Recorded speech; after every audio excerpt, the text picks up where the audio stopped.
স্বাস্থ্য উন্নয়নে অনন্য অবদানের জন্য জাতিসংঘ ইকোনমিক কমিশন অব আফ্রিকা, জাতিসংঘ অ্যান্টিগুয়া বারবুডার স্থায়ী কমিশন, আন্তর্জাতিক টেলিকমিউনিকেশন যৌথভাবে 2013 সালে বঙ্গবন্ধু কন্যা মাননীয় প্রধানমন্ত্রী শেখ হাসিনাকে সাউথ সাউথ পুরস্কার প্রদান করে।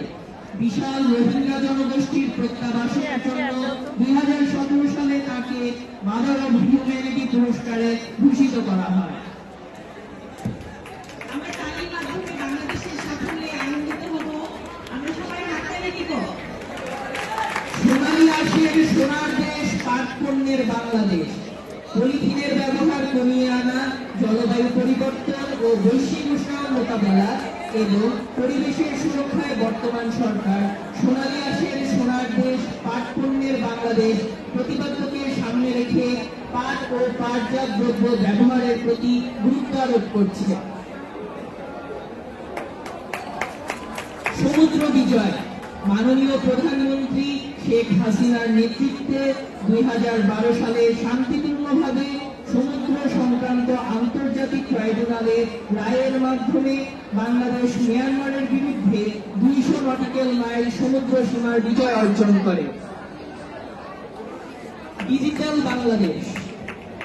মাননীয় প্রধানমন্ত্রী বাংলাদেশের সুবর্ণ জয়ন্তীতে 2021 সালে একটি উন্নত দেশ, একটি সমৃদ্ধ ডিজিটাল সমাজ, একটি ডিজিটাল যুগের জনগোষ্ঠী, রূপান্তরিত উৎপাদন ব্যবস্থা ও অর্থনীতি সব মিলিয়ে একটি জ্ঞান ভিত্তিক সমাজ গঠনে 2008 সালে 1 জুলাই ডিজিটাল বাংলাদেশ গড়ার প্রত্যয় ব্যক্ত করে। বঙ্গবন্ধু স্যাটেলাইট 1।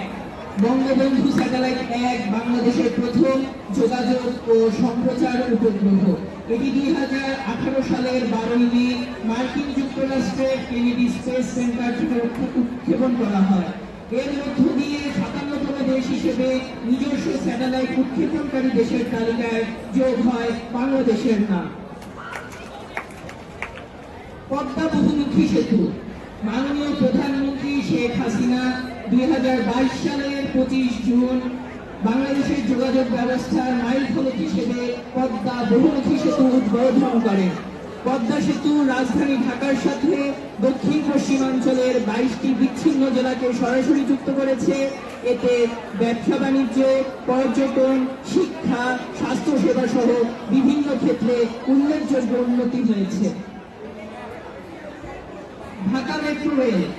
শেখ হাসিনা সরকার 2013 সালে অতি জনবহুল ঢাকা মহানগরীর ক্রমবর্ধমান জনসংখ্যা সমস্যা ও পথের দুঃসহ যানজট কমিয়ে আনার লক্ষ্যে কৌশলগত পরিবহন পরিকল্পনা করে, যার অধীনে প্রথমবারের মতো ঢাকায় মেট্রো রেল স্থাপন করার পরিকল্পনা করা হয়।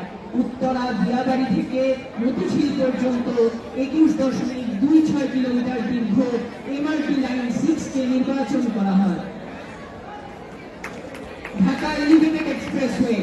বর্তমান সরকারের মেগা প্রকল্পগুলোর মধ্যে ঢাকা এলিভেটেড এক্সপ্রেসওয়ে অন্যতম। হযরত শাহজালাল বিমানবন্দর থেকে শুরু হয়ে ঢাকা চট্টগ্রাম মহাসড়কের কুতুবখালী এলাকায় গিয়ে শেষ হয়েছে এই প্রকল্প।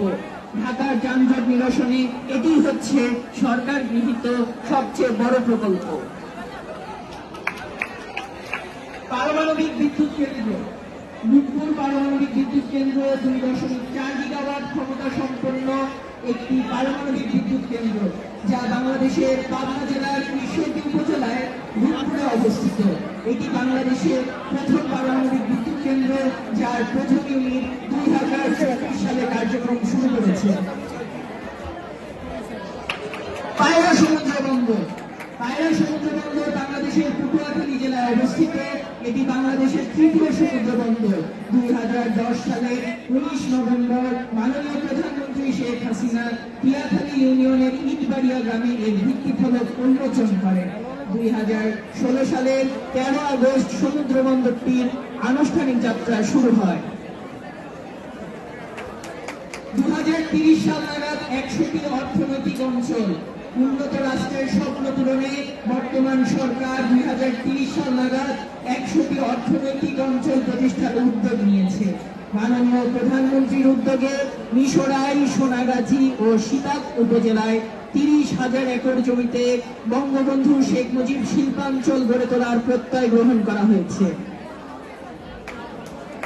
বদ্বীপ পরিকল্পনা 2100 বদ্বীপ পরিকল্পনা 2100 একটি দীর্ঘমেয়াদী সমন্বিত ও সামষ্টিক পরিকল্পনা, যা জলবায়ু পরিবর্তন ও প্রাকৃতিক দুর্যোগজনিত চ্যালেঞ্জ মোকাবেলা করে খাদ্য ও পানি নিরাপত্তা, পরিবেশের ভারসাম্য রক্ষার মাধ্যমে টেকসই উন্নয়নের জন্য গৃহীত হয়েছে।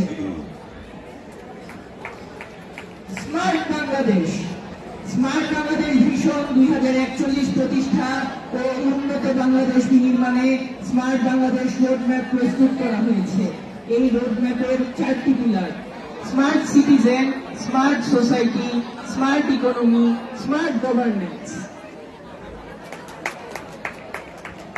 সরকারের প্রকল্পগুলো শুধু পরিকল্পনার মধ্যেই সীমাবদ্ধ নেই, প্রকল্পসমূহ আজ দৃশ্যমান। আমরা আশাবাদী মাননীয় প্রধানমন্ত্রী জননেত্রী শেখ